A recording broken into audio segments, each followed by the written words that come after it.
Hello,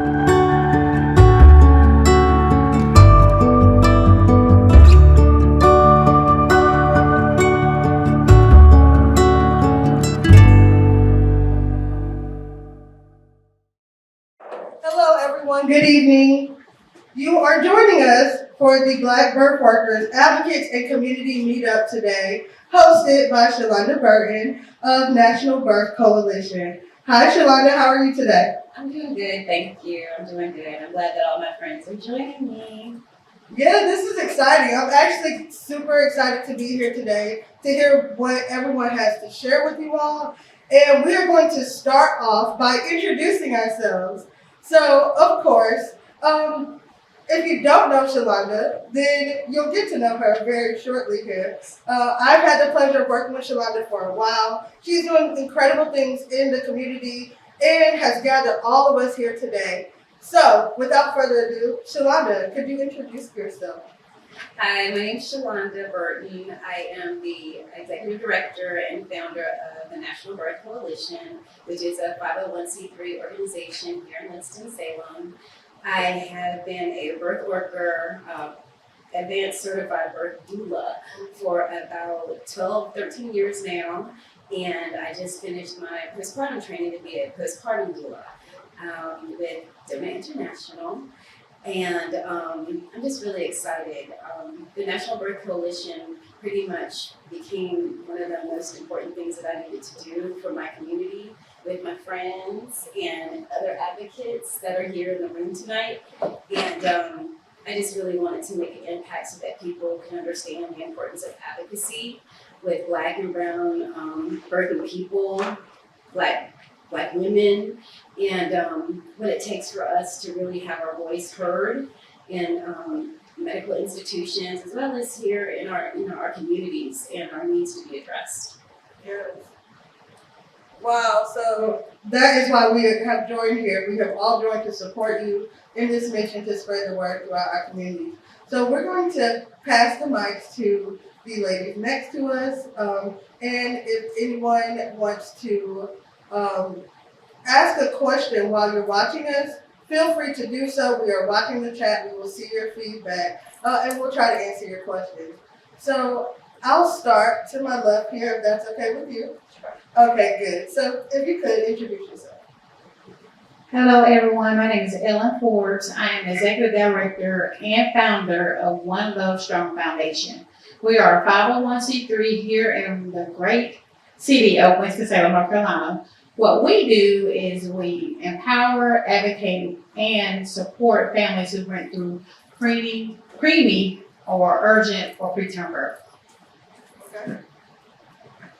Hi, my name is Jocelyn Grayson, and I'm a full spectrum and postpartum doula here in Winston and the Triad. I've been a doula for about 2 years now, and I specialize in working with queer and trans families and diaper need. Hello, my name is Alexia Mitchell. I'm the owner and founder of Reset and Heal Consulting. I'm also a doula, and my mission is to provide mental health services to organizations and help fill those mental health gaps, as well as advocate for Black and brown women in their pregnancy and their birthing process. Yes. Okay, and we'll get this on. Hello, everyone. My name is Tamika James Isaac. I am the founder and executive director of Jace's Journey, which is a nonprofit I started with my husband in 2019, which was from the loss of our son and my almost near miss. We focus on bringing awareness to disparities in maternal and infant health through advocacy, education, and community engagement. And I'm so happy to be here with all of you wonderful ladies. Hey everyone, I'm Lavanya, and I am the founder and executive director of Newly Pregnancy Care Services, a 501c3 organization here in Winston as well. I offer direct support services to new mothers, new families, and veterans families. So whether you have one child or you have 5 kids, we believe in meeting you where you're at on your parenting journey and your personal development journey and getting you to where you need to be to close those service gaps that we often miss along that journey. My name is Tony Curtis. I own Birthwise Doulas Services. I am a full spectrum doula. I'm a certified birth doula with Doula International. I specialize in traumatic birth, supporting women through anyone that also has a risk of a postpartum mood disorder. I specialize in unique postpartum care that allows and empowers women to go back into work and feel empowered once they complete going through postpartum and returning to work. I also make sure that I'm a certified childbirth educator, and I use a number of methodologies in my practice. I'm always willing to advocate, support, and help any woman who needs it, anytime they need it.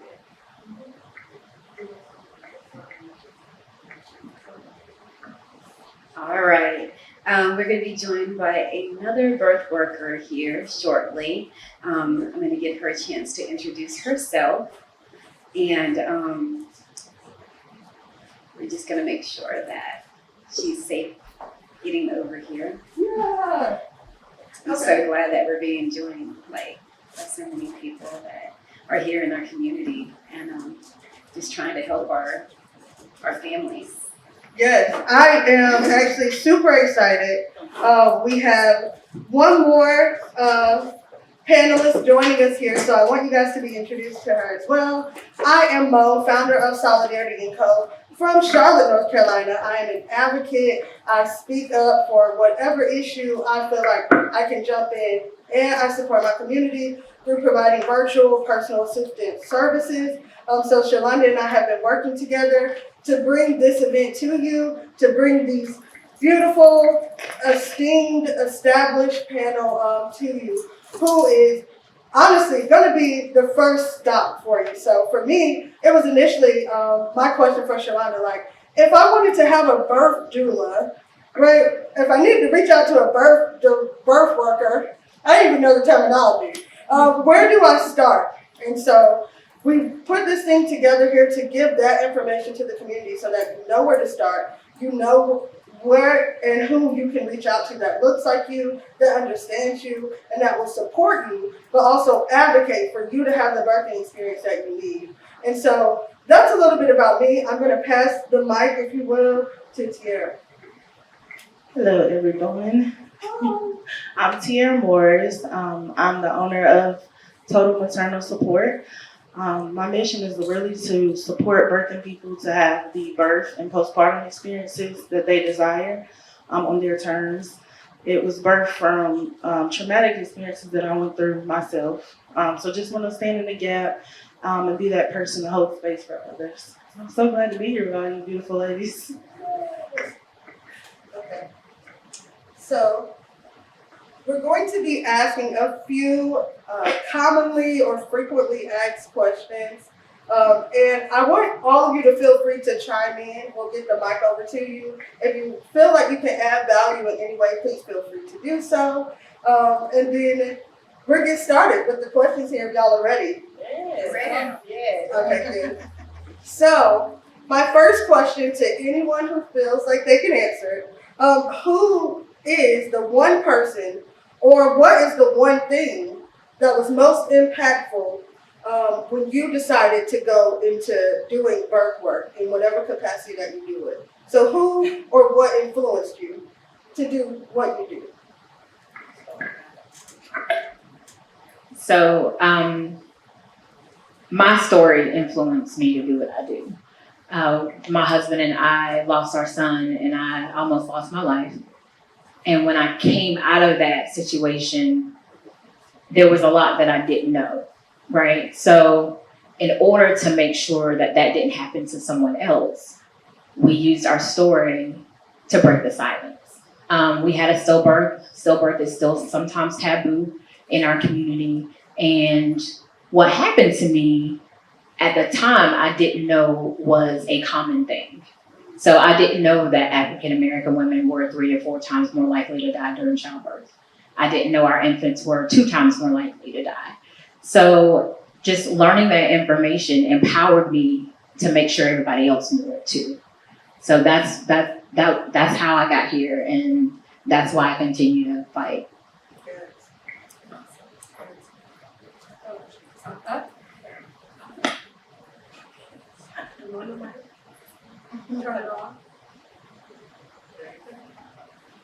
So I actually relate also. However, with my experience, I would say I've had 3 pregnancies total. Also, with those pregnancies, 2 were successful, 1 was not. At 17 weeks of gestation, I did lose a girl, a baby girl. Excuse me if I get a little emotional.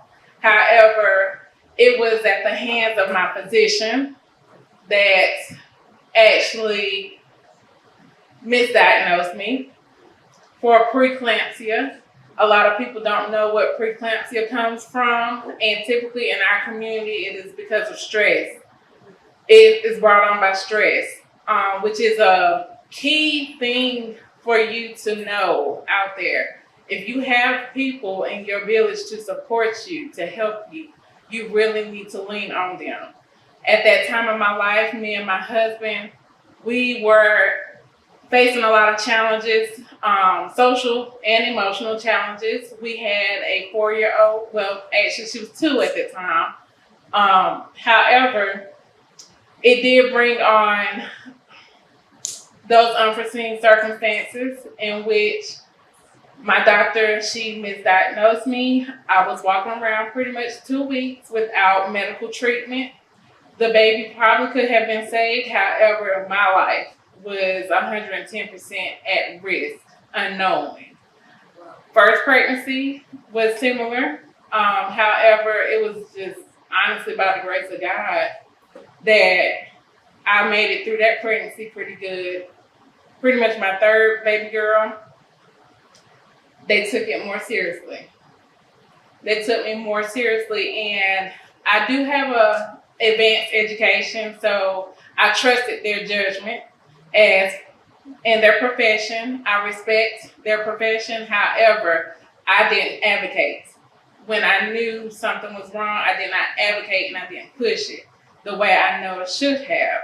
So my purpose here is to teach people there is second choices. There is a such thing as second choices. There is a such thing as holistic practices that will help you get to your desired outcome with pregnancy and even with your child development and parenting.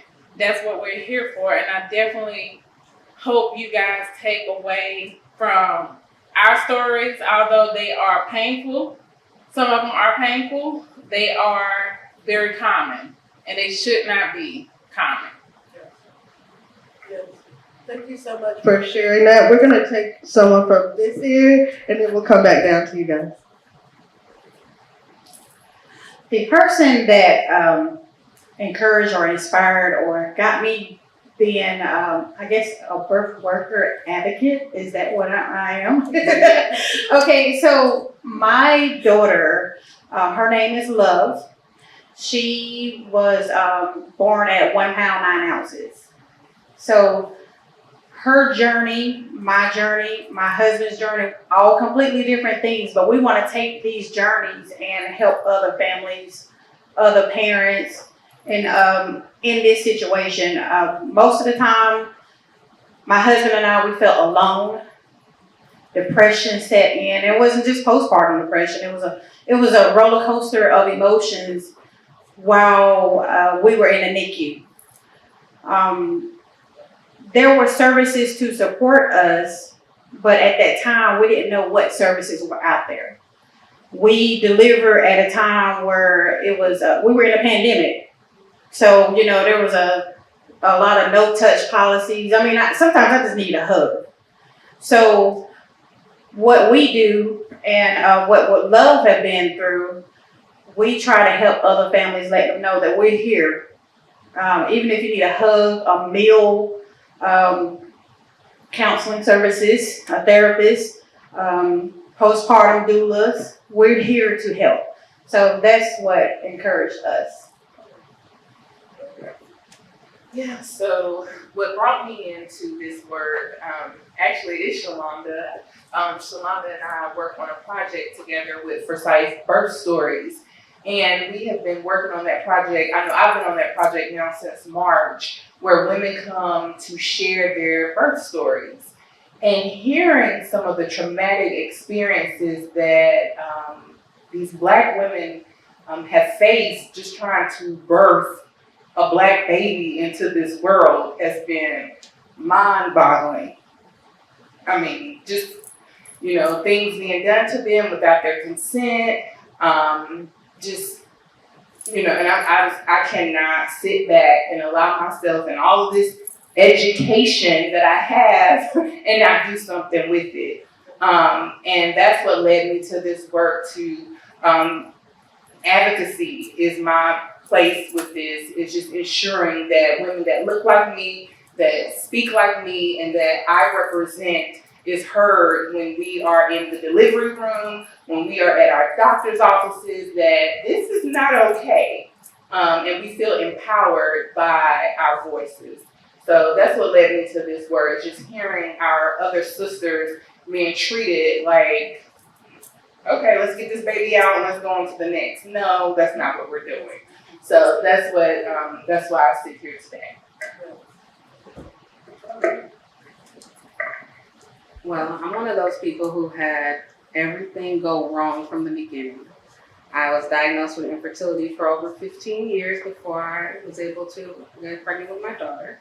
I went through fertility treatment, and I just knew that maybe they figured it out. It sounded good, baby friendly, supporting. They took the tours and they looked great. It looked like a well-wrapped present. And I was like, okay, maybe you figured it out. And I had seen so many births in my youth supporting women. And I remember teen girls being told that they weren't strong enough to push, so they'd give them an episiotomy, not knowing what the consequences would be for their life. And I watched it all the way until I was probably 25 years old. Then it was my turn. And I got in there and I was ready to have my daughter and she was stuck. And I'm telling them what I know. I need to be moved in this position, and they wouldn't do it. And they wouldn't do it. And they wouldn't do it. And 3 hours later, once I had a fever, it was an emergency. And they used forceps.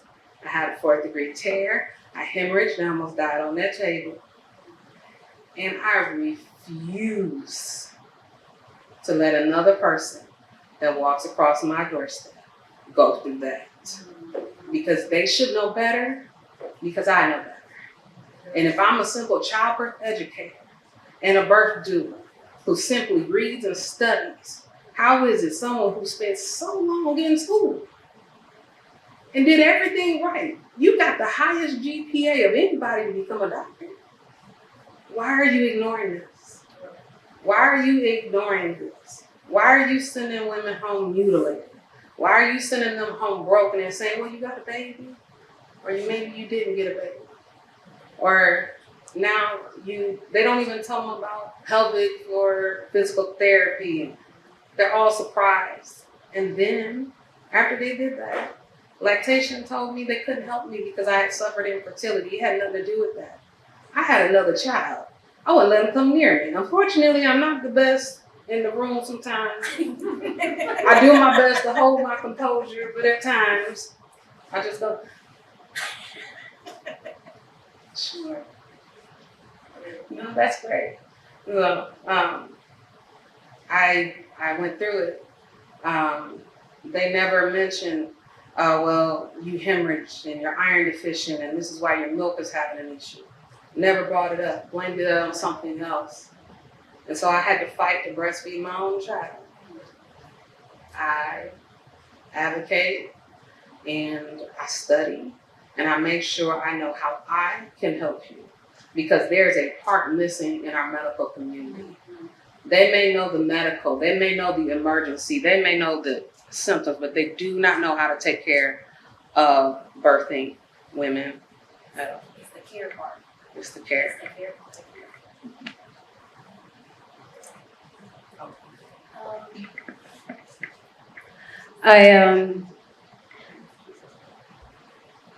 it takes me a minute sometimes for some of these stories to register and resonate through the work that I did. And thank God I don't have to do going into the public health department that I worked for. I tell a lot of people, my brain works two ways. One way in nutrition and dietetics, and the other way with birth work. So that's how my brain works, that's how my work goes. The main thing that I remember working as a nutritionist for the public health department was me being so happy for women when they come in and just like, okay, every 3 months, you know, I get to see this woman on her journey, on her pregnancy journey. And every 3 months she's doing better and healthier, she's listening and she's eating. And then something happens. Something happens as soon as they come back after having that baby. I've seen women come back with colostomy bags. I've seen women come back not knowing or remembering their birth experience. And the fear, that fear, I just, for the first 10, 15 years in that career, I didn't want to go back to the health department.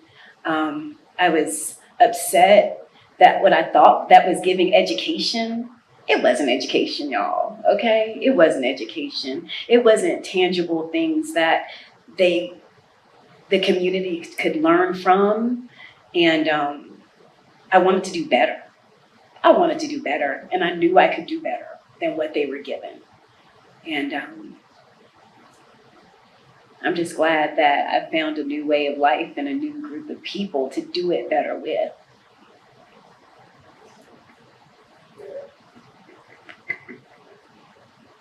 So thank you all for explaining and sharing with us, you know, why you do what you do. And what I heard was so much passion, but also like personal experience. And then I feel like a sense of community or sisterhood where you're just like, I don't want my sister to have to go through that.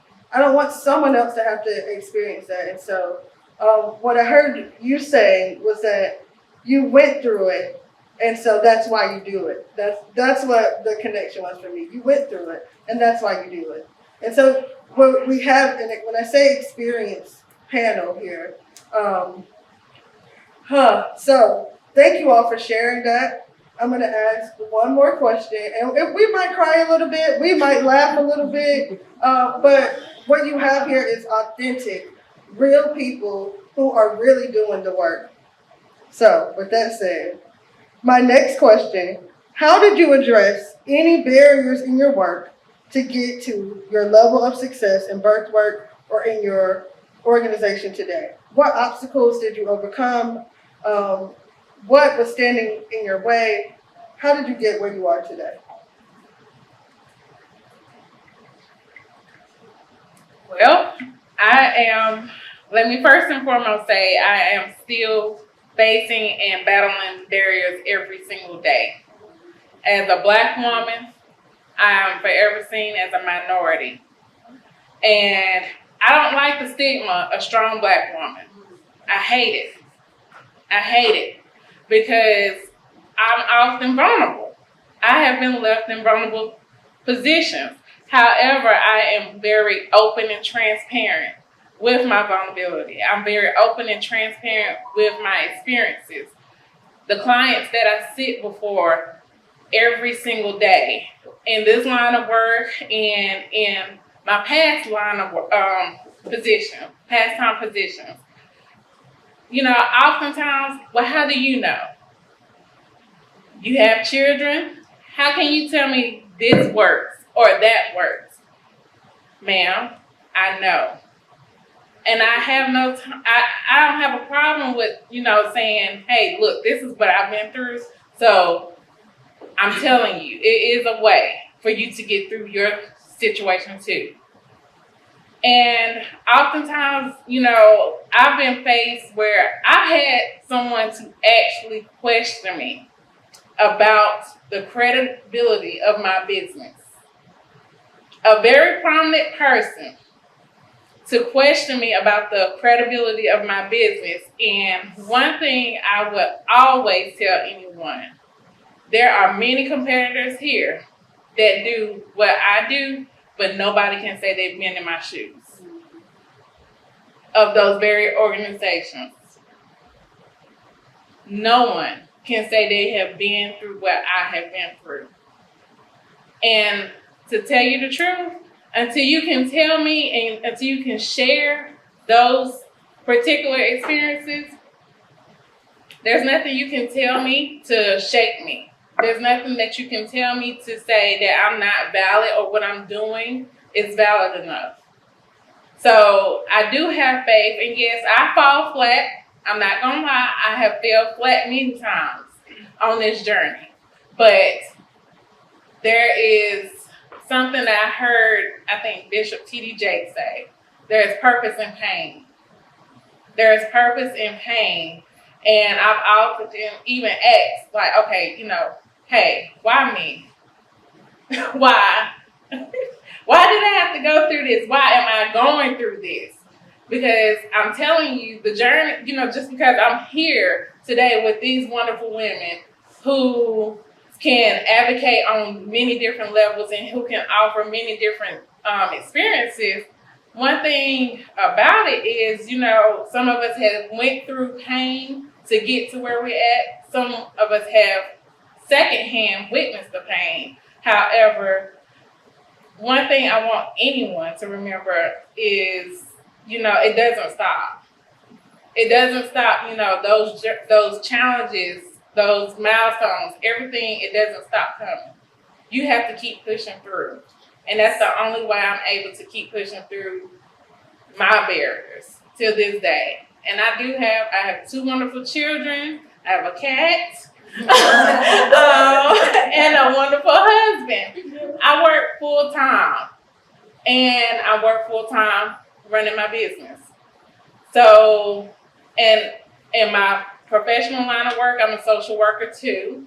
So you can only imagine the weight and the cases that I carry every single day.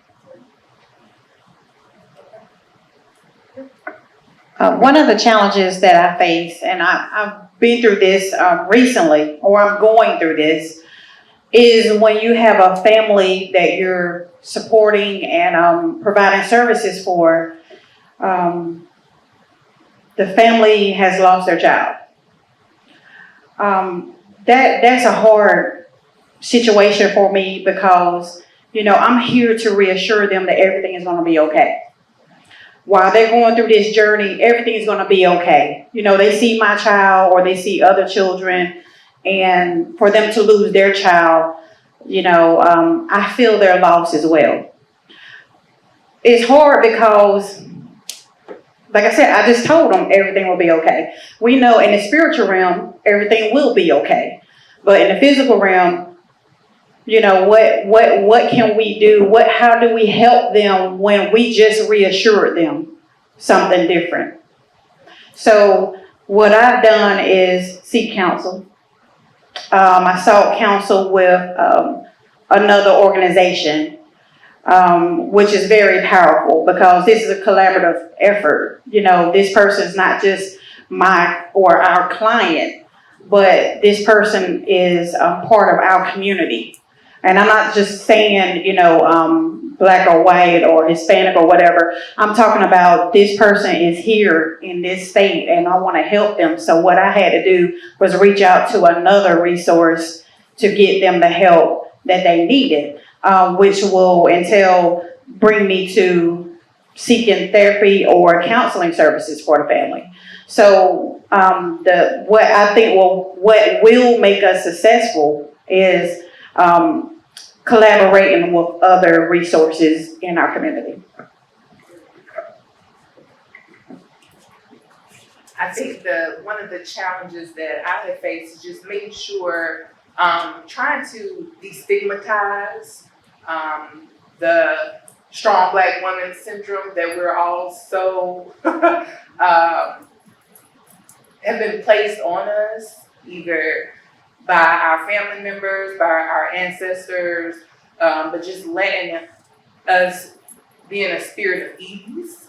And I always say I'm in a season of healing, a season of ease, and and that it's okay not to be okay, and to understand that what happened to you, that happened to you.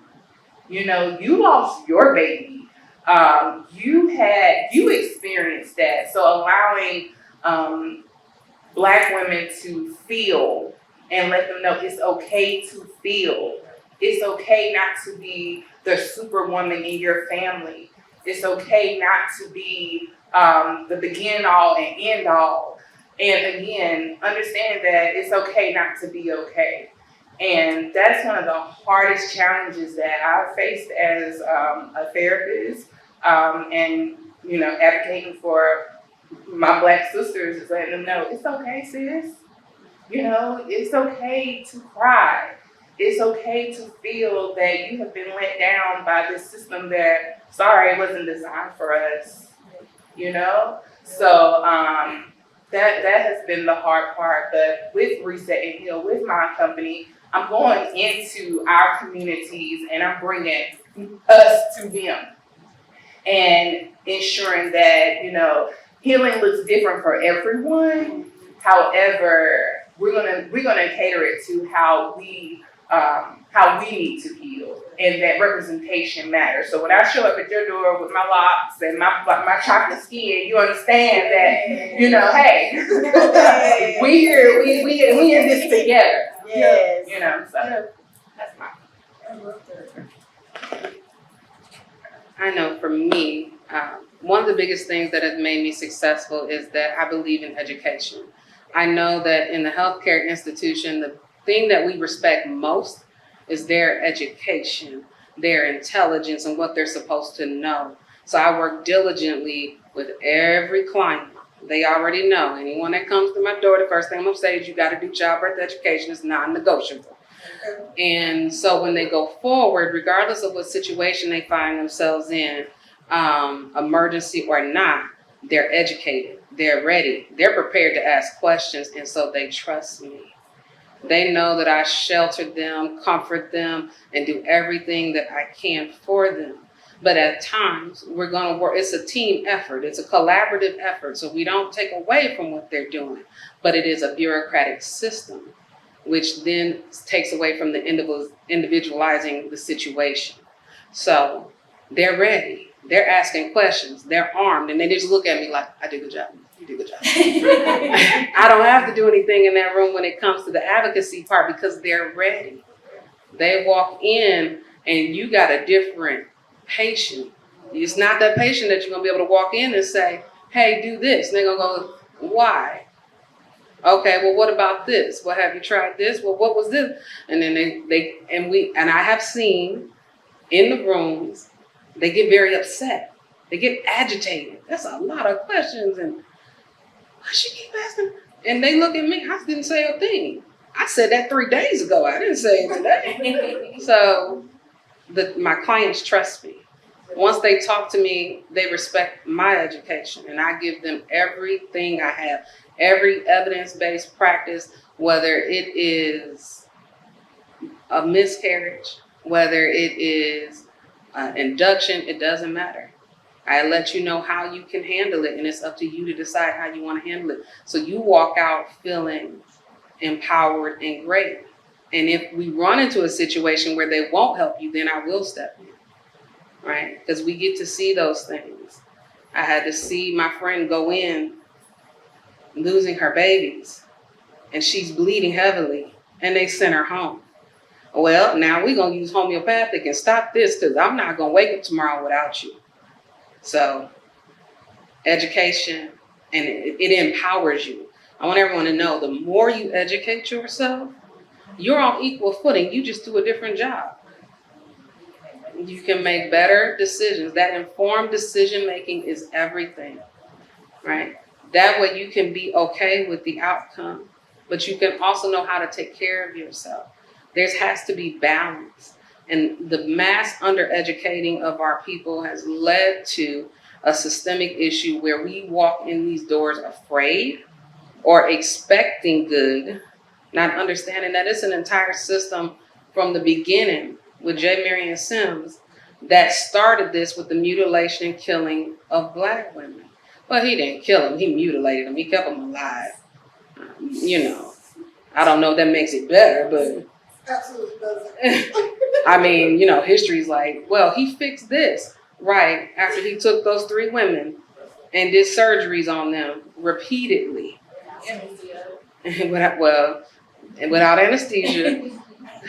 Anesthesia wasn't common back then. I'm sure there was a cost issue, but now we figured it out. Now we just charge people too much to have babies and leave them torn and that, see, and that is how I've been successful. I'm passing on. Okay. I'd probably say like the barrier, the obstacle that I had to overcome and that I helped my clients overcome. I think it's easier if I just explain this real situation. I was at my client's appointment. I accompanied my clients to at least 2 prenatal visits at the doctor's office. So the doctors, the OBGYNs, they know my face, you know? And I want to say this particular time, I had probably been to this local OB office like 4 or 5 times. Like this is when I was in it real good, you know, just back-to-back births. And this doctor, he let my clients go out of the door, but then he called me back. He was like, "Hey, Shalonda, can I talk to you for a second?" And I was like, this has never happened before. What in the world is this man calling me for, you know? He went ahead, let my clients go, let them know, "Hey, wait out there. We'll be right out." Takes me into the office and he says, "Hey, I've seen you around here for a while." And he said, "We are appreciative of what you do in the community. However, we want you to know that there's no way that these women and families will be able to learn about their bodies better than we can tell them."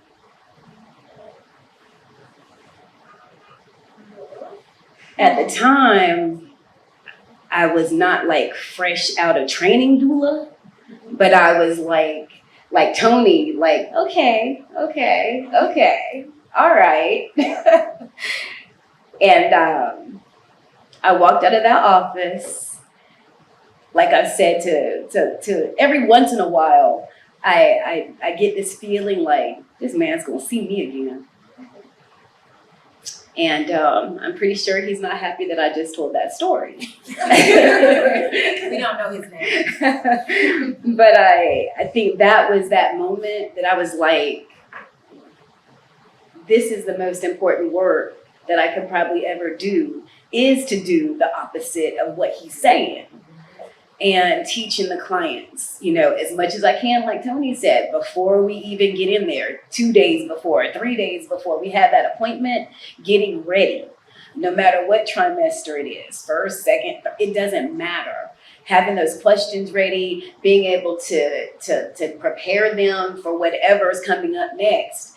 I think that was that deciding factor that, no, Mom, no, you know better. You know better than they do. You know your body better than they do. They're meeting you for 5 minutes. Yeah, they might have the history, but they don't know you. They don't know your power. And that's something that I've been able to just use that knowledge and turn that barrier into something we bring out to the community. So the community knows this is not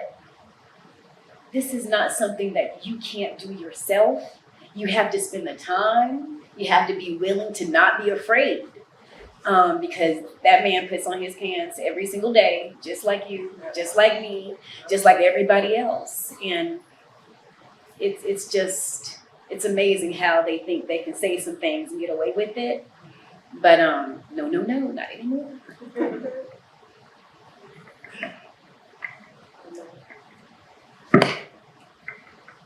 Ben? So one of the barriers that I ran into was I had this lust for, birth and this excitement. And when I went to certify, it almost like the certification process kind of was, the purpose was to dim my light almost, because I felt very much boxed in by the constraints of the organization. And being a Black woman and suffering disparities myself, I know firsthand, like many of you, I've, had experiences. And one of the very first organizations that I went through, one of the biggest no-nos was advocacy. And they would, reiterate, you're not an advocate. You're not an advocate. Your job is not to advocate. And that didn't resonate with me. I was just like, but as from being a Black woman, if we can't advocate for ourselves, having someone in that moment to be able to stand in that space would have been everything for me in those moments when I was in my experiences. So that was my whole goal, was to be able to do that for someone else, and to get to that barrier. That was the barrier for me. Like, oh no, you're not an advocate. That's not what this work is. And I just had to get to a point where I decided what my business structure was going to be and what I would be to my community and my clients. So that was a big barrier for me, because I was really gung-ho on having all the credentials and the, what is it, alphabet soup? And I'm like, I know that's what people are looking for, and to validate what you say, so you're not getting questioned like, oh, are you sure? You see all these letters I got, But at the same time, that's kind of what they have as well. They have those letters and those prestigious degrees, and they expect people to just fall in line because they said so. And when trying to basically level with them, so that way what I say is valid, and the space that I hold, I had to realize that it's not for me to be on their level unless I wanted to go to medical school, but to basically run my race for my client, and whatever that looks like, to do that. So that was one of my biggest barriers initially getting started, and something that I still try to overcome. Make sure I tell new birth workers when they're interested, because people reach out like, what did you go through?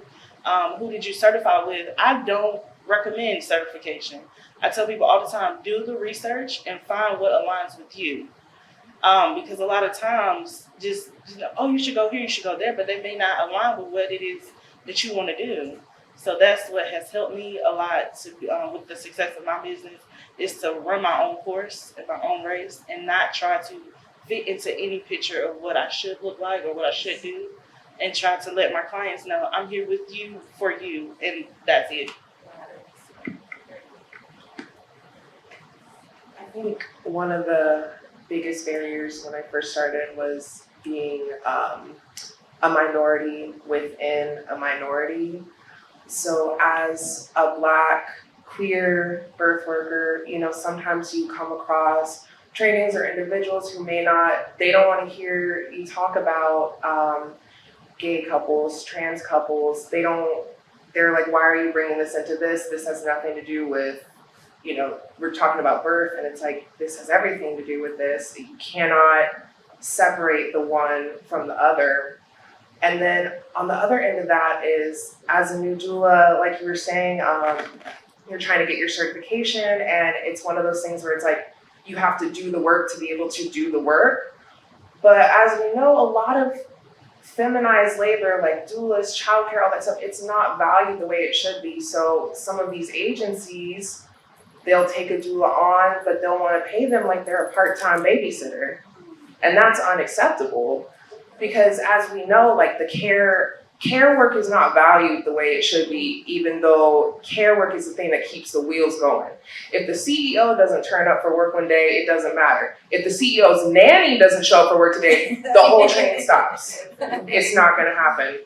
So I think just finding that the value of self, and that of course comes from the community, like from your community of doulas. Like, you cannot be a doula without a community of doulas behind you. It is not something you can do in a vacuum. And I think that's one of the things that I try to stress to newer birth workers when I talk to them, is like, find your folks, because they're the ones that are gonna, when something's happening, you don't know, you might, this feels kind of, but they're the ones that can say, no, unacceptable. And that's a really important part to have. Sorry, y'all. I love this, my heart is so full. Just hearing about these barriers, right? These supposed barriers, these barriers that we have kicked down, walked over, trampled on top of, which is typical, right? And I hear you saying, we don't all want to be this strong black woman stereotype, but I do think that there is power within that demographic. And when it comes to things being in our way, we find a way to get it done. We find our community. We find someone else. We find our resources. We find out that we can do things our own way. We find how to be creative in order to get around homeboy with the pants. Okay? And so what you're seeing here is a bunch of people who are able to get it done in spite of barriers or obstacles. And so I'm going to move on to my next question, but I feel like we could talk about that barrier question for 3 hours. So if y'all got time. So next I'm going to ask, what piece of advice, Terry, you kind of already hit on this. What piece of advice would you give a new Black birth worker that is looking to get into this field? Who wants to take that first? Collaboration. I said that before, collaborating like we did tonight, like we have been doing before tonight, is collaborating, finding your resources, just be in a community, what we should be, a village. That's what we should be. Sure. And just going off of that, to not just look for resources above you. Obviously it's really, really important to have a mentor, but it's also really important to build those connections outward with people who are coming in to the field at a similar time as you, so you can, compare notes and collaborate and just move forward together.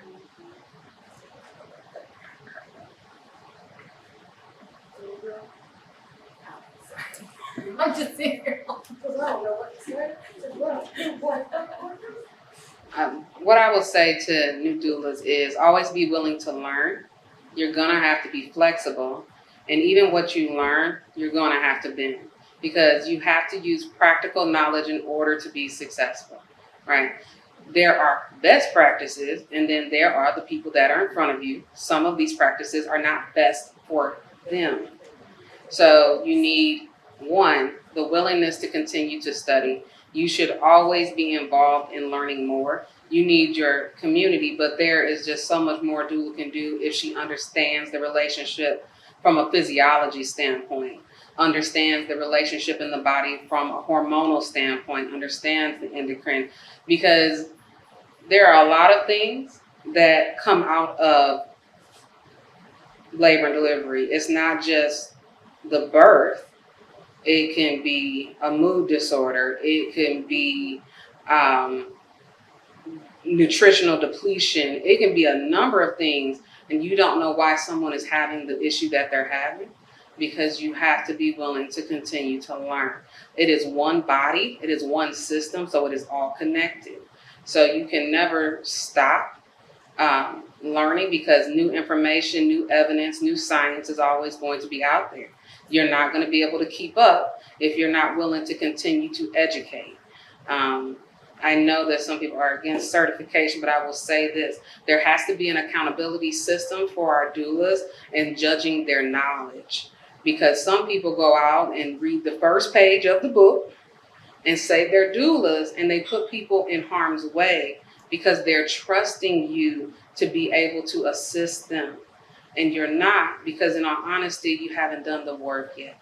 This is an ongoing, if the community that you're serving is going into be served by a community that also constantly educates themselves and changes their practices, you have to be willing to also constantly educate. So you have to believe in the entire process, and that it's one unit, one person, and they're all connected. So you don't get to skip a part. And if that's too much, we understand.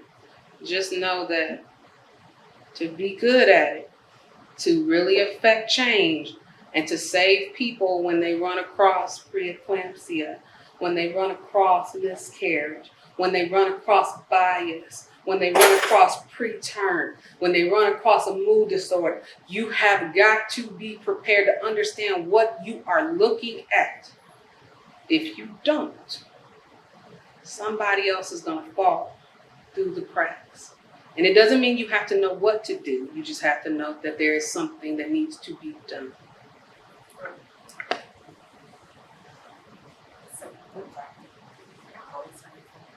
Is it on? Okay, there you go. And just to piggyback off of that, this is not for the faint of heart, right? So if you're getting into this, make sure it's something you want to do. Because what we don't need is somebody getting into this because doula is a term that you hear a lot right now, or I want to be a doula, or I want to be a midwife because it's popular. People are dying, babies are dying, and we need all the help we can get. So if this is not something you can handle for the long haul, please don't become a birth worker, because Lord have mercy, sometimes you will want to give up and you will want to stop fighting, because you've heard the stories from all of us today. It's hard. It is hard for me to hear about somebody's loss.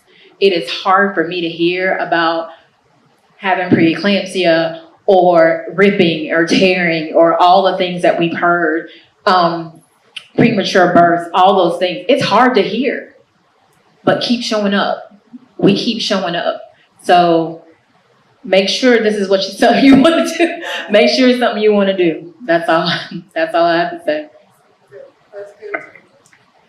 And I want to add, we do have doulas here. For those of you who may not have the doula spirit with you, if you are a social worker, if you are a mental health clinician, and your passion is to work with mothers and alongside doulas, yes, I highly encourage you to collaborate, partner, network. That's how you expand your village, truly. The more you know, the more you can connect your individual client to that person who does know, the better the outcome can be. And like I said, you can expand your horizons in your actual area. It's just how you apply your passion. It's how you apply your passion. Of course, I went through personal experience, but I have my background in social work. I had no idea where I wanted to go, because my initial passion was not literally with families and children. It was more so with the elderly, until this whole thing came along and changed my life. And now here I am alongside actual doula workers. And I even thought about becoming a doula myself. And I had to actually be realistic. You have to be realistic. Like, do you have what it takes to do it? Exactly. Hey, I will be the first to say, hey, I'm a little more on the advocacy side. Right there. Yes. But always revisit that table of reevaluating your skills, reevaluating your biases, your belief system, because that's one thing we cannot bring into this line of work, period. You have to avoid the biases.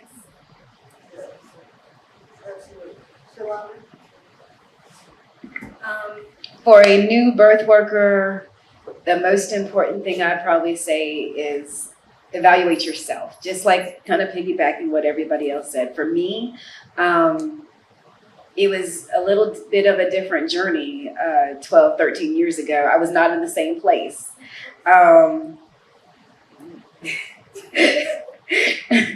Basically, when I look at my life and my support systems that I had and still have today, it was my mom that was just like, that's what you need to do. And that encouragement with her, my stepfather, and my other family members, That's the part that I think a lot of people that are birth workers don't understand. You're going to need that family support.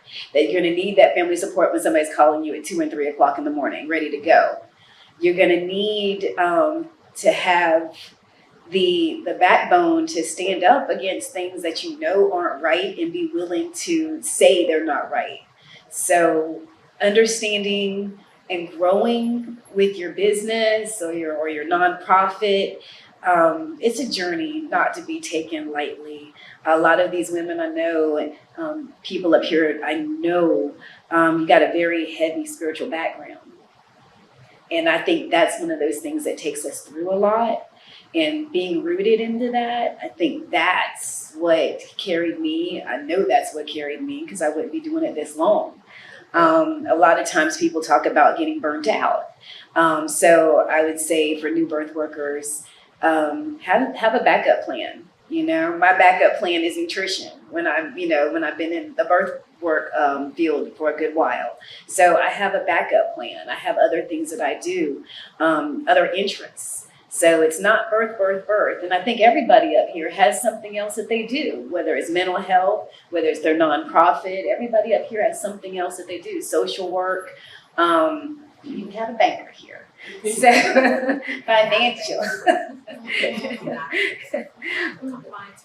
Compliance professionals, yes, compliance professionals. But having that backup plan that you do, it helps a whole lot instead of just thinking this is the one and only, and having an alternative. If I was a new birth worker, I'd make sure that I have other interests.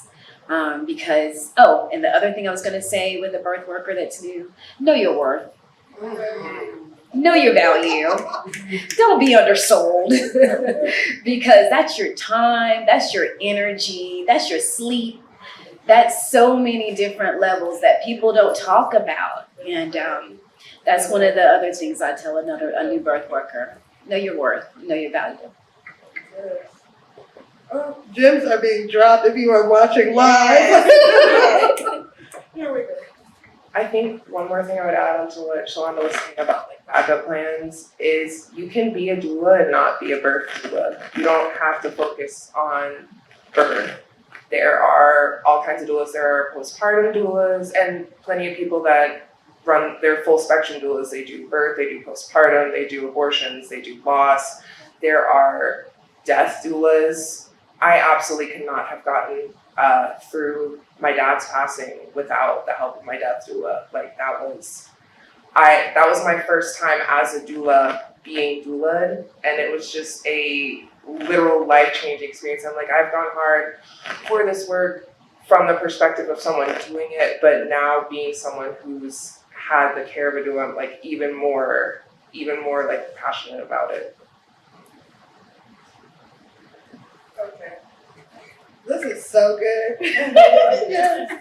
So, I keep having these moments, but I'm hearing all this advice for people who may be interested in getting into the birth work field, how many options you have, people who are doing it who can give you advice, and also, like, you can just be an advocate, and we can use more voices. The more of us, the louder we are, the more effective we are, the more power we have. And I believe in speaking truth to power. And so there are people who don't look like us that are technically and typically in the powerful realm, I guess, when it comes to dealing with birth, right? But then we are able to counter that with our power. And as we come together and say, no, this isn't right. No, we are going to change this Black maternal health disparity in North Carolina especially.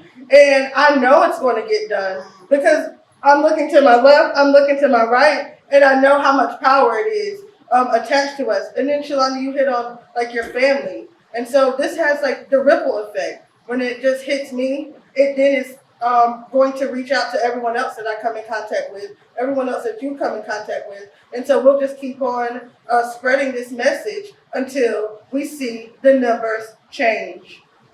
And so what's next is about the Black maternal health crisis. So, with the current Black maternal health crisis, what is the key advocacy takeaway you want for a Black pregnant woman or Black birthing person and their family to know today? They take nothing else. What do you want them to take away today? Number one, birth is actually a very beautiful thing. It is a joyous, it is not this excruciating pain, fear-driven experience.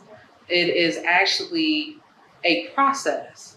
There is discomfort, but it is not anything that we believe it is to be. Part of our fear nature that has been indoctrinated into us is keeping us in a cycle of not being able to connect with our births. And these are things that we choose, right? This is not an illness. This is not, I'm sick. This is something that was chosen. It's a choice.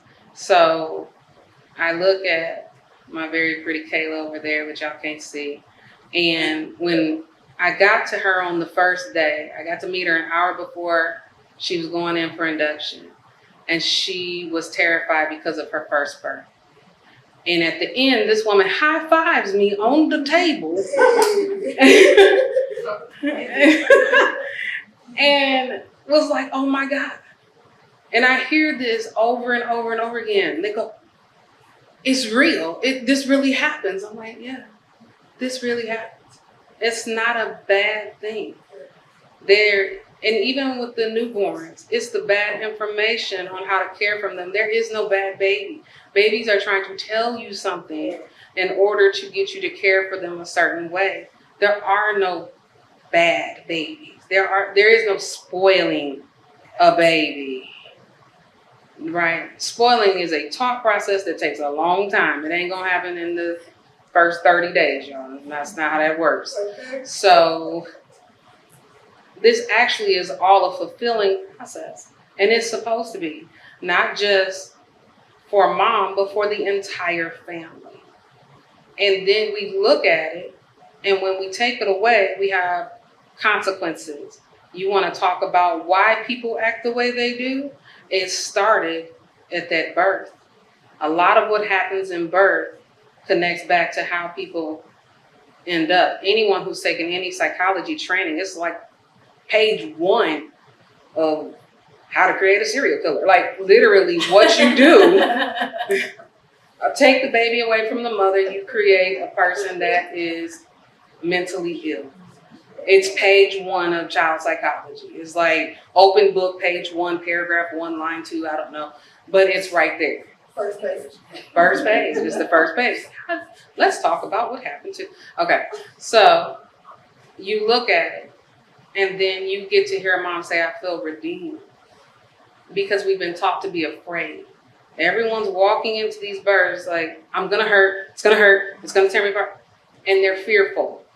And the thing about it is, as an educator, that actually stops the positive flow of the childbirth. It doesn't allow the endorphins to happen. And so you do have a bad experience. And when you look at a lifespan of a person, one of the last memories to go is the birth, their birth. People with dementia, one of their last memories to go is the birth of their children. So we need to treat it a lot more sacred than we do. And fathers matter. They're not to be excluded or treated as an ornament in the room. This is a unit. This whole thing. So I want that narrative to change. Because, I look at it and we look at people's behavior. You want to when people, you see the women who are so upset and they're like, why are they so angry at these men? They didn't do this part, but they're here to do it now because that birth matters. The pregnancy matters. And the conversation, hopefully before, mattered. So this is a process. It's a life process. It's not just that day the baby is born. This is, I'm not going to tell how old I am because that's a problem. But I get to be this age because someone did this for me, right? And then I get to have my children because I did that for them. And I get to live alongside them. This doesn't stop on that birthday. A key takeaway that I want people to know with birth or having a child or anything, have a voice. That voice may not come from you, but tell somebody what you're going through. If you're feeling a pain in your side, you know, somebody say, well, you know, that may be your kidneys. Okay, listen, have a voice. Tell somebody the pain that you're going through. You know your body. You know when there's something that's not right. Tell somebody, either it be your spouse, your mom, and we just spoke about this earlier. You know how moms are. We're going to say something.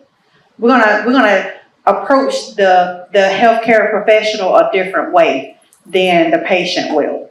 But have a voice and tell people what you're going through, what you're experiencing. If you feel violated, tell someone, and then hopefully and prayerfully that somebody, you know, will have that voice for you or advocate for you.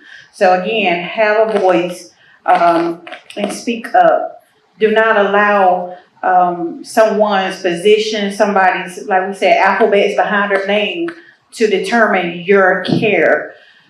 We were in a Zoom call last night, and I think one of the key takeaways we were talking about is you need to be a part of your own treatment plan. You need to tell them what you're experiencing and what you want to happen. Be a part of your treatment plan and have a voice. I want to also add, I want to add that organizations like a Newly Pregnancy Care Services, we are about family preservation. So dads, moms, if you come to me with a problem, I need for you guys to be receptive. I want you to be as receptive as you can be. So if you're coming to me with problems, if you're coming to any of us with problems, we're here to try to aid with finding a solution. Sometimes those solutions may not be desired, and that's okay. But that's why I would say the key takeaway is to be a little more open and receptive. Please ask all necessary questions. No question is stupid, I promise you. No question is stupid. I did not know until my third pregnancy how to even access a doula. I didn't even know that. Now versus me then would have desired a doula by my side from my first pregnancy to my last. And had I had people in my corner or even just my simple network to say, hey, you can try this person, or hey, you can go here, I promise you some of my outcomes probably would be a lot different today. But I was one of those people, I was scared to ask questions because I thought this question looked stupid or it didn't make sense. And also my providers, the people that I were working with, they wasn't going to just throw it out there. And unfortunately, it's not going to be like that. So, you know, you have the advantage of having us available on social media. Hey, use it. That's what it's there for. And dads, like she said, all fathers matter. We, as a community, we need to do better. Another part of my service that I offer is knowing what to expect in early child development from ages 0 to 5. So until your child is eligible to go to school. A lot of people don't know, you know, hey, if your child really is having some developmental issues, where to go. They don't know how to initiate that process. This goes back to why I say be a little more receptive to asking questions. And we're going to point you in the direction, just trust us, to point you in the direction that you need to be.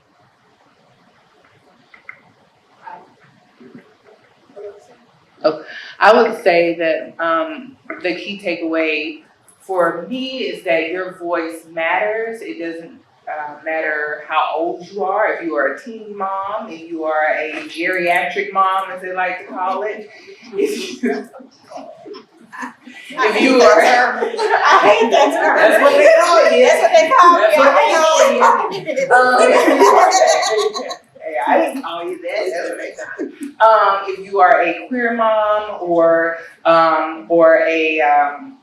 a gestational carrier, whatever, your voice matters. And I think that's the main takeaway is that it doesn't matter and that you play an intricate part and role in your birthing process. And for me, I think with the birthing of my 3 children, I was just happy to be pregnant. I was just happy to arrive at that moment of being able to carry a baby. And when my sister, when she got pregnant, she lived in Maryland and she drove all the way to Northern Virginia so that she would have a Black midwife and a Black doula.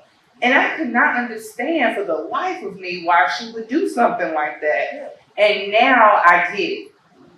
I get it now. And she would drive almost an hour to her doctor appointments so that she can get the care, and that representation, again, mattered to her. And now I get it, that our voice matters, and that if I had seen a meme where it was like, I sat in my therapy session and took my hair out while I was in my therapy session.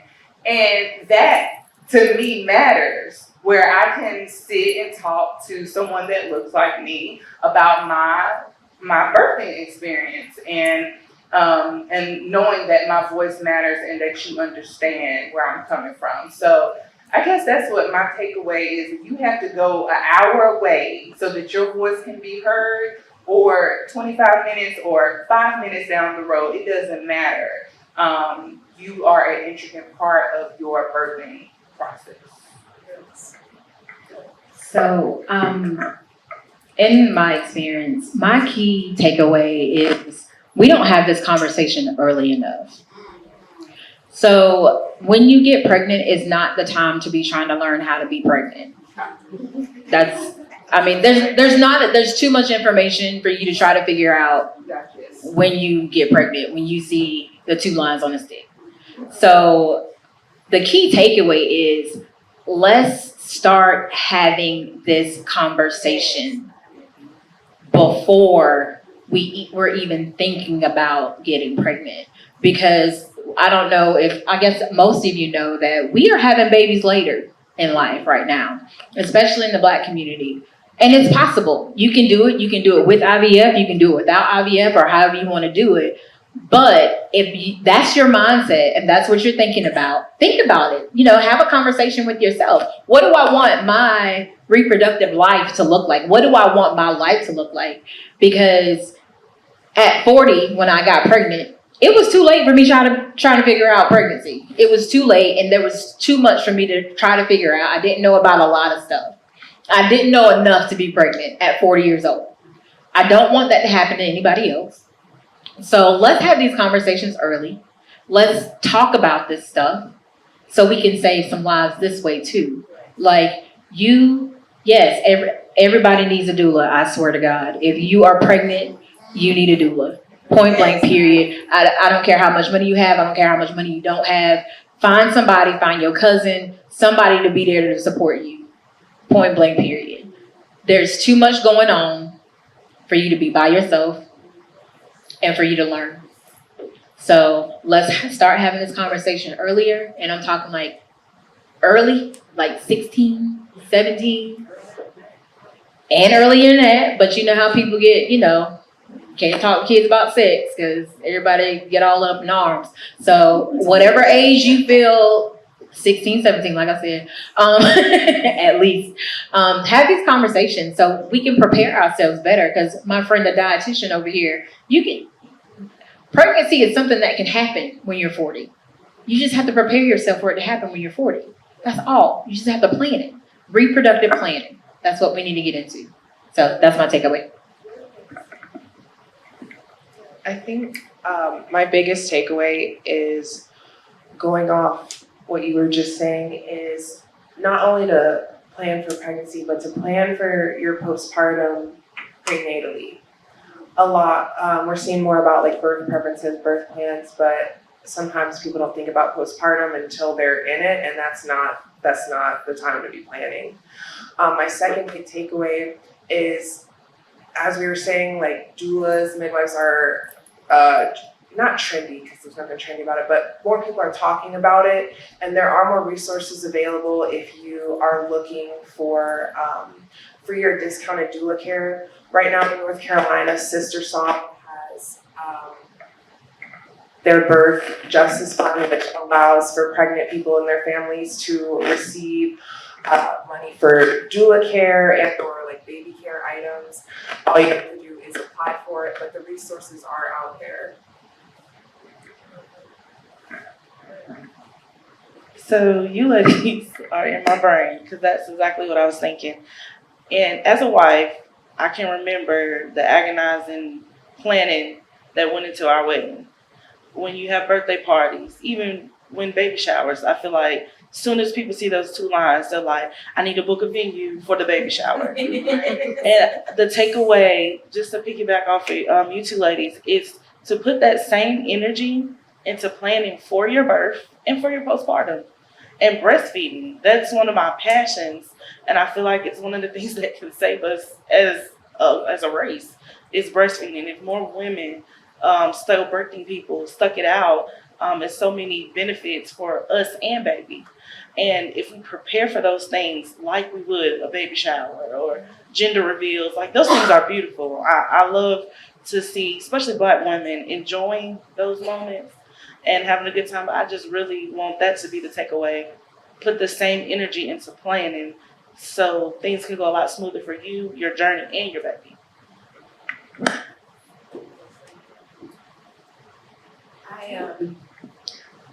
I'd probably say the takeaway that I would love for pregnant families to know is, and we might have already said it, just trust yourself. Trust yourself. And it's okay to say, double check my blood pressure, double check my blood, double check my urine, check my urine. It's okay to do that to let people know that's what you're paying for. It does not matter what type of insurance you have. Make sure that they're doing what they're supposed to do to help you have the best pregnancy outcome that you can have. I think that's what we miss a lot. I think that's what Tamika was saying as well. We need to be talking about our reproductive health as early as possible, because waiting to the last minute just doesn't work. And also, what Tiara was saying was, budget. We budget for everything else. We budget for our purses, our shoes, our hair. They've been getting on me about the hair situation, but yeah, we budget for everything. Budget for your doula. Budget for your postpartum. Budget for the making sure that you have the best support that you can after your birth. Can I add one more thing? Y'all, let's be realistic too. Out of all these women up here, there has at least been 3, I believe, that has personally experienced some type of traumatic experience around birth. And as you have witnessed, some did not. I say this to say, do not tell yourself it can't happen. Do not believe it can't happen to you, because the reality is there is a reason why Black maternal health crisis exists. And no matter how young you are, if you're Black, you may be at high risk to experiencing some things. How old you are, you may experience stuff too. And the outcomes are more detrimental for Blacks. Whether it means losing a life, your life, the baby's life, chronic illness develops. There are many things, literally, that come from it. So it is very important, like she said, education. Knowing your history, your family health history. That's a very good thing to know. And also reading up and preparing. Like, you have to be realistic. Please be realistic and don't think that, it can't happen. So I'm gonna add one more key takeaway. And basically, I just hope that you guys take away the notion to pull up.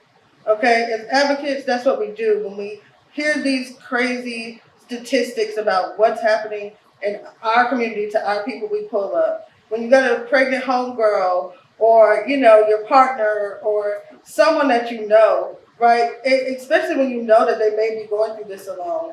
That is that moment where you can fill in the gap. And y'all have heard that so many times. So go to a doctor's visit. Recommend that they speak with one of these ladies. And so I want to ask, how many of y'all offer free consultations? Is that a thing? Okay, so it costs nothing to talk to someone with wealth of knowledge. And I just wanted to make that clear because a lot of times we think, oh, well, I'm going to have to pay this or she costs too much or whatever you might be thinking ahead of time. But basically what just happened was that you see how many people are willing to talk to you for $0 because we are passionate about this work, because we genuinely care. And of course, if you decide to move forward in the process, make sure you take care of them in the way that they are worth, but it costs nothing to have a conversation. And so I just want to encourage y'all to pull up. That costs nothing. And also to speak with someone because that also is free. I just want to add one thing, piggybacking off of what you just said. Make sure you find your doula, right? There's doulas out there. There's birth workers out there. Make sure that the person you choose is for you. Don't get one just because you say, oh, I got a doula. Just like we talk about advocating for everything else, make sure you're advocating for yourself when you're picking your birth team. It's your team. Make sure they understand what you want and are able to abide by your wishes and advocate for you whenever they need to. So don't just go get a doula because you say, hey, oh, she's a doula, let me get her. No, it's a whole process. Ain't it? Y'all know it's a process, right? It's a process. So make sure you're picking your birth team based on your wants and your wishes. Thank you. All right. No, actually, thank you for keeping it real. I appreciate that. That's solid. That's authentic. That's Black people for you, right? Okay, so we're gonna keep it all the way 100. And so I don't have any more formal birth questions. If y'all have any more questions, please submit them online, contact form, Facebook Live, wherever you see these Instagram hashtags. And I want everybody to shout out and let the people watching know where they can connect with you. But I wanted to close it off on a high note, right? We talked about some tough topics. So could one of you just give us like a funny birthing story, a story that brought you so much joy? Let's end it on a high note because you did make a really valid point that like, it's a beautiful thing to bring a human into the world. Somebody got a good story. I know I'm gonna get a good story out of somebody. We're all Beautiful birth stories, right? Like this whole panel, we're all beautiful birth stories. This is a whole birth story right here. Yeah, this is it. You can't end any better with all these beautiful people. I can say just one real quick. Okay, go ahead. All right, since you want one. I would just say some of the most beautiful births that I've seen are the water births. I love water births. And she says in placentas. Placenta encapsulation is what she's speaking about. But water births are like beautiful, they're serene. And I would just say if you would like a water birth, please get in touch with me and we'll try to make that happen. But yeah, water births are just very quiet, very still, and yeah, it's just nature, one with water, And I've seen where dads get in the tubs with the moms and catch the babies that way. So But yeah, water births are like the most beautiful births that I've seen. Yeah, that just like warms my heart. I think we have another story. Okay, good. I will say one of the funniest things that happened to me at a birth was it was my first home birth, and the midwife's assistant hadn't made it yet. And the midwife looked at me and she said, "I need you to call the time." I'm like, okay, I'm excited now because I'm already a big old cheerleader. I'm ready. I'm like, there's the baby. And the baby was being born in her water. And I'm like, okay, that looks different. Looks different. So the baby gets ready to come out. Baby's not all the way out. I yell the time out. I'm like, it's a deal. She's like, it's not. You early. I'm like, I'm sorry. Am I close though? Am I good? Okay. And I just love that because I really did. I think I announced that baby's birth like a minute early, a second or something. But I was so excited because the water suddenly burst. And I was just like, oh, that must mean that the baby. Yeah. She's like, no. I was like, oh, I'm not a midwife's assistant.